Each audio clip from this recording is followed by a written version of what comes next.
आज के टॉपिक में हम लोग पढ़ेंगे कि ट्रांसफार्मर क्या है। ठीक है, ट्रांसफार्मर जो है आपको पता है एक क्या होता है, एक डिवाइस है ना, जिसके द्वारा हम लोग क्या करते हैं, जो आवृत्ति होता है ना, जिस एसी में एसी करंट होता है उसको हाई वोल्टेज और लो वोल्टेज में क्या करता है, आपका कन्वर्ट करने का काम ट्रांसफार्मर करता है। लो वोल्टेज से हाई वोल्टेज और हाई वोल्टेज से लो वोल्टेज। चलिए इसके बारे में देख लेते हैं टॉपिक्स।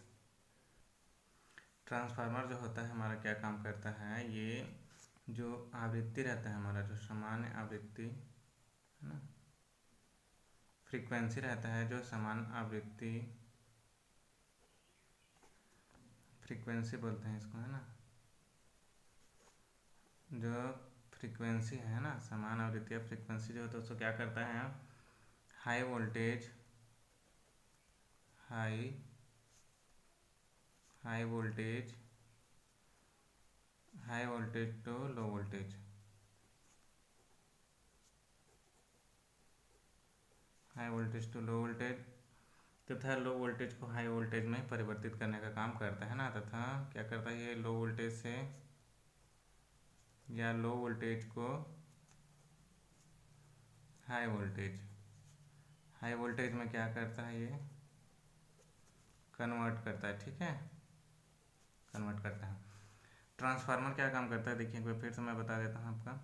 ट्रांसफार्मर एक डिवाइस होता है जो कि समान आवृत्ति पर हाई वोल्टेज को लो वोल्टेज में तथा लो वोल्टेज को हाई वोल्टेज में कन्वर्ट कर परिवर्तित कर देता है, वो क्या है, ट्रांसफार्मर है। ट्रांसफार्मर के द्वारा क्या करते हैं, वोल्टेज को घटाया बढ़ा सकते हैं। ठीक है, ट्रांसफार्मर किस पे काम करता है, तो ट्रांसफार्मर जो है आपका, ट्रांसफार्मर हमारा जो वर्क करता है वो है आपका अन्योन्य प्रेरण के सिद्धांत पर कार्य करता है। मतलब जो आपका म्यूचुअल इंडक्शन है ना, इंडक्टेंस, ठीक है, अन्योन्य प्रेरण के सिद्धांत पर कार्य करता है। प्रेरण का अस्तित्व केवल एसी में होता है। जो हमारा जो इसमें इंडक्टेंस जो होता है ना आपका, अन्योन्य प्रेरण जो होता है आपका म्यूचुअल इंडक्टेंस,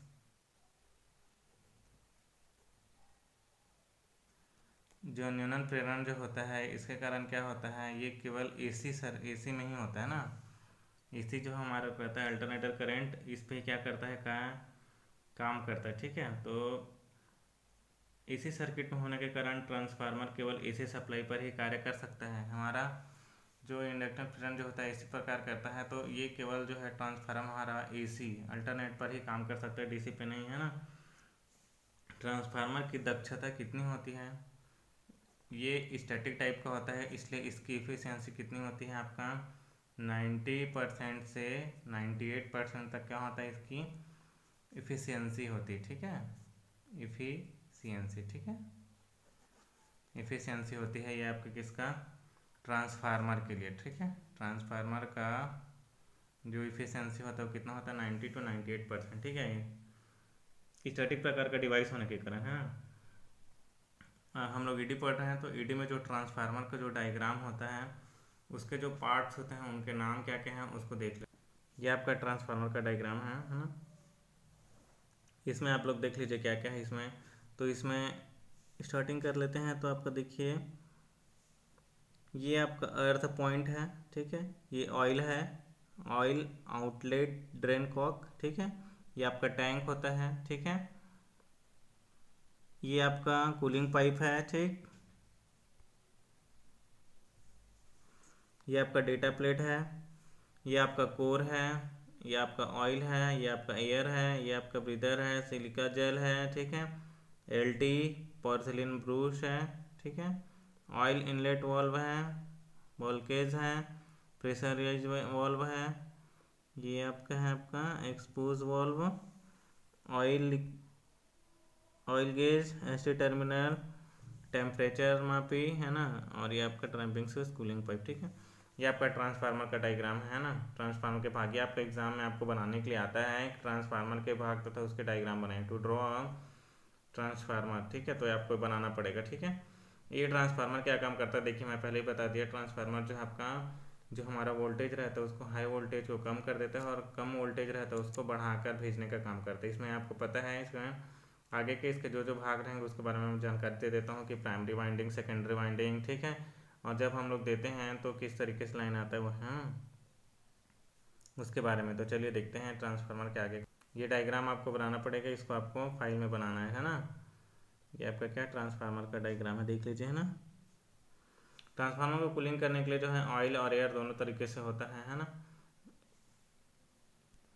ये आपके ट्रांसफार्मर के सिंबल दे गए हैं। देखिए सामान्य जो ट्रांसफार्मर होते हैं, सामान्य ट्रांसफार्मर क्या होता है आपका, इस तरीके से रहता है। दो अलग वाइंडिंग युक्त सिंगल फेज ट्रांसफार्मर इस तरीके से होता है ना। उसका सिंबल ये क्या है, अलग प्रकार के वाइंडिंग युक्त डिवाइस है ना, युक्ति हैं सिंगल फेज ट्रांसफार्मर का डायग्राम, ठीक है। ये सामान्य ट्रांसफार्मर का है, इस तरीके का सिंबल होता है तो हम लोग बोलते हैं कि ट्रांसफार्मर का, ठीक है। उसके बाद जो दिया गया है वो है आपका धारा ट्रांसफार्मर। ये धारा ट्रांसफार्मर का हो गया। दो अलग प्रकार के वाइंडिंग युक्त थ्री फेज ट्रांसफार्मर का डायग्राम ये दिए गए हैं। और ये आपका दिया गया है आपका तीन अलग वाइंडिंग युक्त three phase transformer star delta connection में दिए गए ना। और ये आपका ऑटो ट्रांसफार्मर सिंगल फेज में दिया गया। ऑटो ट्रांसफार्मर का सिंबल इस तरीके से होता है ये। और ये आपका है कंटिन्यू वोल्टेज रेगुलेशन सहित सिंगल फेज ऑटो ट्रांसफार्मर, ठीक है। ये डायग्राम है, ये आपको देख लेना है। इसके बाद देखते हैं जो हमारा है आपका टाइप ऑफ ट्रांसफार्मर, ट्रांसफार्मर के प्रकार। तो ट्रांसफार्मर के प्रकार जो है आपका वोल्टेज के आधार पर जो होता है आपका on the basis of output voltage. Output जो वोल्टेज होता है हमारा, आउटपुट वोल्टेज के आधार पर क्या क्या होता है, तो ये होता है देखिए आपका, एक होता है आपका स्टेप अप ट्रांसफार्मर होता है ना। दूसरा जो होता है आपका स्टेप डाउन ट्रांसफार्मर होता है ना।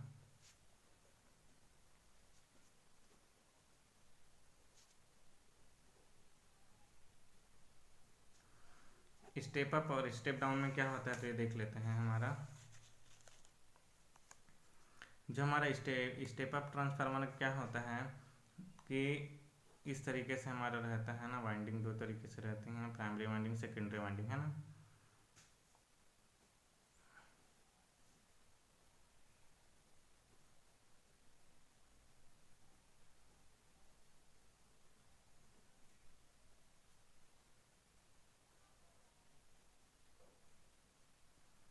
ठीक है। अब ये क्या होता है कि हमारा स्टेप अप की कंडीशन के लिए क्या होता है कि हमारा वोल्टेज क्या रहेगा आपका, है ना, जो इनपुट वोल्टेज को बढ़ाकर आउटपुट, जो हमारा अधिक आउटपुट वोल्टेज प्रदान करता है वो हाई ट्रांसफर, मतलब हमारा इनपुट में जो वोल्टेज रहता है इसको बढ़ाकर यहाँ पर जो मिलेगा है ना, हमको बढ़ाकर जो वोल्टेज प्राप्त होता है आउटपुट में, वो क्या कहलाता है आपका स्टेप अप ट्रांसफार्मर। मतलब इनपुट में जो हमारा वोल्टेज रहेगा है ना, input voltage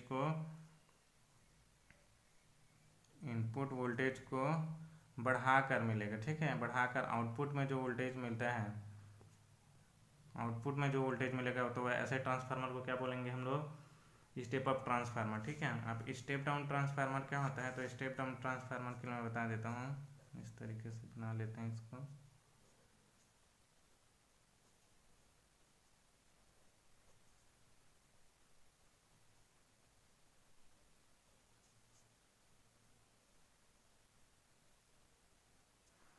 step down transformer में क्या होता है, स्टेप डाउन ट्रांसफार्मर में वोल्टेज हमारा क्या रहेगा, जो इनपुट वोल्टेज है ना, जो हमारा इनपुट वोल्टेज है, इनपुट वोल्टेज को क्या करेंगे, घटाकर आउटपुट में कम वोल्टेज प्राप्त होगा, ठीक है। हमारा आउटपुट में क्या होगा, आउटपुट वोल्टेज जो है हमारा कम मिलेगा, ठीक है, इनपुट से।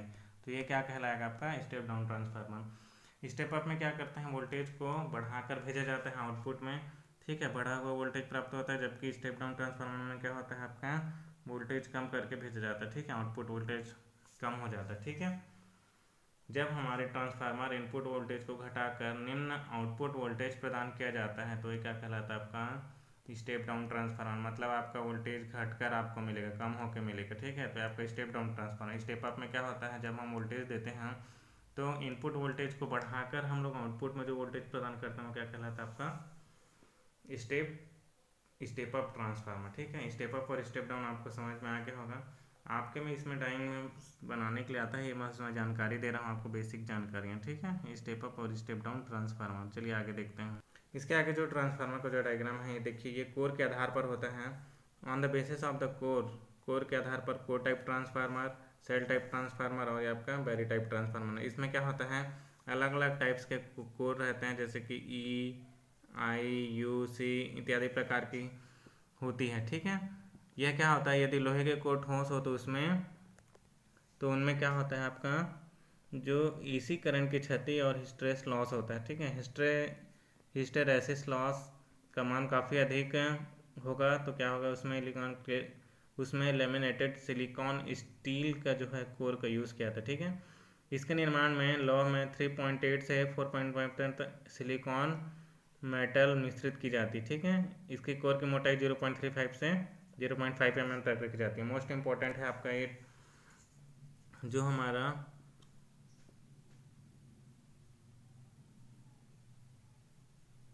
हमारा थिकनेस जो रखा जाता है इसमें, है ना, जो कोर की जो थिकनेस है ना, थिकनेस कितना रहेगा, तो 0.35 टू 0.5 mm। आपको इसको मोस्ट इम्पॉर्टेंट है, इसको आपको याद रखना है। ठीक है, ट्रांसफार्मर के कोर की जो थिकनेस जो होती है, मोटाई कितने रखना चाहिए, 0.35 से 0.50 mm तक रखी जाती है। ठीक है, और इसमें अलग अलग प्रकार के हैं, core type transformer VA VB, ये आपका जैसे सेल टाइप ट्रांसफार्मर डायग्राम दिया गया है, और ये आपका है बैरी टाइप ट्रांसफार्मर, देख लीजिए ना।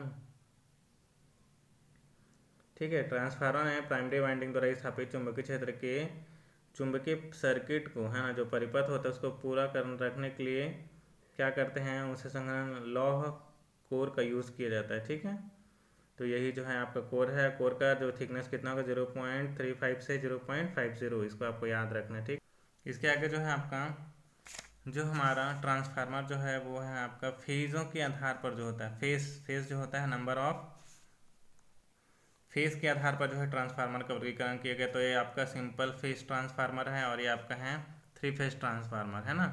तो सिंगल फेज में क्या होता है, प्राइमरी वाइंडिंग है, एसी वाइंडिंग है, सिंगल वायर होगा। ठीक है, और सेकेंडरी वाइंडिंग है ना, primary winding NP, AC winding steel का कोर, सेकेंडरी वाइंडिंग में ES, है ना, ये होगा, है ना, आपका सिंपल फेज ट्रांसफार्मर है ये आपका सिंपल फेज ट्रांसफार्मर, है ना। इसमें क्या होगा आपका प्राइमरी वाइंडिंग और सेकेंडरी वाइंडिंग। ठीक है, एसी वाइंडिंग ये आउटपुट में, है ना, ये इनपुट ये आउटपुट। ठीक है, जबकि थ्री फेज ट्रांसफार्मर में क्या होता है कि वायर जो रहता है आपका 3 रहता है। ठीक है, 3 फेज निकला हुआ है, देख लीजिए 1 2 3 1 2 3। ठीक है, तो ये क्या है आपका 3 फेज ट्रांसफार्मर। सिंगल फेज और 3 फेज दोनों में एक ही डिफरेंस है कि सिंगल फेज में सिंगल होता है और 3 फेज में 3 फेज होता है। ठीक है, एसी सप्लाई पर का 3 फेज करते हैं। सिंगल फेज सिंगल में कार्य करता है और 3 फेज जो है 3 फेज पर कार्य करने वाले ट्रांसफार्मर को 3 फेज ट्रांसफार्मर बोलते हैं। ठीक है, ये आपका 3 फेज ट्रांसफार्मर हो गया और ये आपका सिंगल फेज ट्रांसफार्मर है। ठीक है,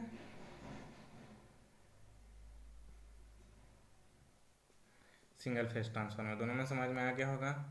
इसके आगे जो है आपका कूलिंग के आधार पर जो है ट्रांसफार्मर होता है। ठीक है, तो ट्रांसफार्मर क्या होता है, एक स्टैटिक डिवाइस होता है।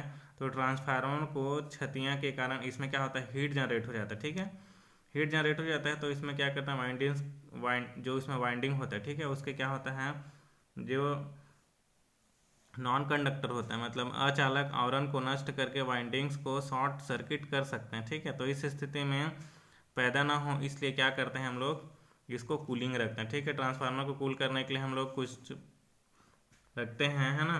तो इसमें क्या क्या होता है आपका, देखो ऑयल के द्वारा जो है कूलिंग किया जाता है ट्रांसफार्मर, ऑयल कूल ट्रांसफार्मर। ठीक है, और एक होता है आपका एयर के द्वारा। ठीक है, और एक आपका जल के द्वारा। ठीक है,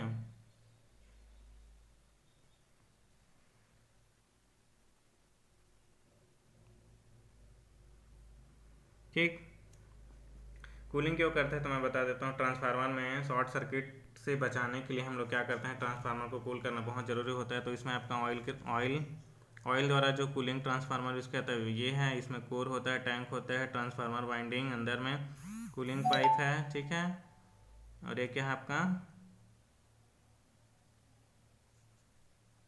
कूलेंट ऑयल। ठीक है, उसके आगे है आपका जल के द्वारा जो है आपका कूलिंग ट्रांसफार्मर, गर्म जल, spiral pipe, transformer winding, cooling oil. वायु द्वारा जो है आपका शीतल, ये जो है आपका एयर के द्वारा जो होता है, एयर प्रेशर के द्वारा जो कूलिंग ट्रांसफार्मर क्या होता है वो आपका कितना है आपका कोर, एयर मार्क, वाइंडिंग और एयर फ्लो। ठीक है, ये आपका कितना हुआ 3 टाइप्स के। ठीक है, ऑयल द्वारा, जल द्वारा और वायु प्रेशर के द्वारा। ठीक है, on the basis of a cooling system. ठीक, 3 टाइप्स है ना। ट्रांसफार्मर क्या होता है, एक स्टैटिक डिवाइस होता है। ट्रांसफार्मर को जो क्षतियाँ के कारण जो होता है, इसमें क्या होता है हीट जो उत्पन्न हो जाती हैं, तो जो वाइंडिंग को क्या करता है शॉर्ट सर्किट करा सकते। ठीक है, इसलिए क्या करते हैं ऐसी स्थिति पैदा ना हो, इसलिए उसमें कूलिंग सिस्टम का यूज़ किया जाता है। तो ये आपका ऑयल के द्वारा जो कूलिंग किया जाता है ऑयल ट्रांसफार्मर है ना, जल द्वारा और एयर प्रेशर के द्वारा भी ठंडा किया जाता है। ठीक है, तो ये प्राय है आपका on the basis of cooling system के आधार पर। ठीक है, चलिए देखते हैं आगे।